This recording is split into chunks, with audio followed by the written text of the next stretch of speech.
คลิปวิดีโอนี้จะมาบอกทุกคนเนาะว่าเป็นอย่างแจ็คจึงเลือกเข้ามาเทรดกระดานเทรด XR เทรดนี่เป็นการเทรด binary option เนาะเป็นการเทรดคริปโตและการเทรดทองคำเนาะแต่ว่ามันจะเป็น time frame 30 วินาทีเดี๋ยวจะมาบอกนะว่าเป็นอย่างจึงตัดสินใจเลือกเทรดตัวนี้นะแจ็คก็บอกว่าทุกคนเนี่ยมักสไตล์ในการเทรดในรูปแบบใดมักในการเทรดในแบบใดซึ่งในมื้อเนี้ยแจ็คจะมาเว้าความมักส่วนตัวนะที่ว่าตัดสินใจเข้ามาเทรด binary option เนี่ยซึ่งคลิปนี้กับบริเวณการแนะนำและกับบริเวณการเชิญชวนทุกคนมาเทรดได้ซึ่งเป็นเพียงการอธิบายนะว่าเป็นอย่างแจ็คเนี่ยจึงเลือกเข้ามาเทรดในกระดานเทรดตัวนี้ข้อดีเนาะที่ว่าแจ็คมักนะและเลือกเข้ามาเทรดก็คือมันฝากถอนไวเนาะว่าจะถอนภายในและถอนภายนอกเนี่ย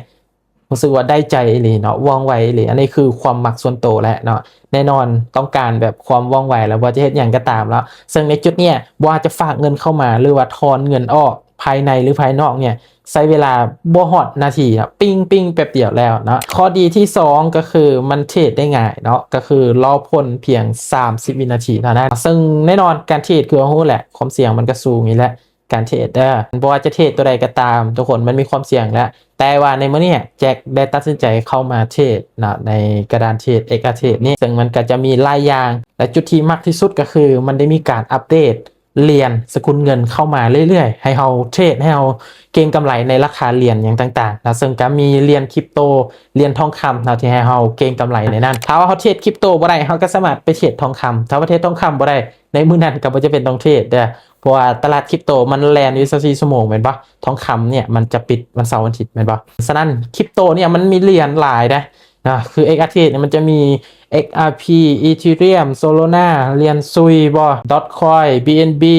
XRP อย่างก็หลายเนาะมีหลายเหรียญในประเทศเลยซึ่งจุดนี้เป็นจุดหนึ่งที่ว่าแจ็คมักที่สุดเลยจังเลือกเข้ามาเทรดและอันที่2ก็คือ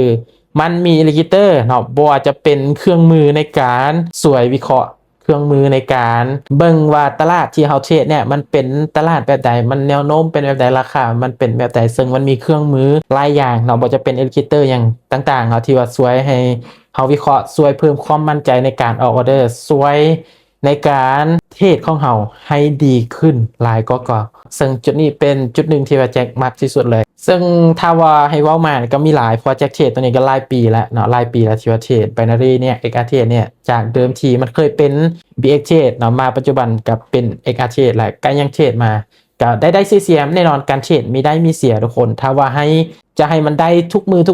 มันเป็นไปบ่ได้นะหรือว่าจะให้มันได้ตลอดนี่เป็นไปบ่ได้ทุกคนเนาะบ่ว่าจะเป็นการเทรดตัวใดก็ตามมันมีได้แล้วก็มีเสียอันนี้คือความจริงของการเทรดแต่การเทรดมาปัจจุบันเนี่ยนะเทรดจนมาฮอดในปัจจุบันนี่ก็มีได้มีเสียเช่นกันทุกคนแต่ว่าเฮาพยายามหาวิธีทางในการเข้าไปเก็งกำไรในตลาดให้มันได้สำนี้พอทุกคนนะซึ่งอันนี้คือพอคร่าวๆเนาะที่ว่ามาเว้าเนาะว่าเป็นอย่างแจ็คจึงเลือกเข้ามาเทรด binary option แพลตฟอร์ม XR เทรดนี่ก็จะมีประมาณนี้เนาะบ่ฮู้ว่าทุกคนเนาะมักสไตล์การเทรดแบบใดเนาะก็สามารถมาแชร์ให้แจ็คได้คือกันทุกคน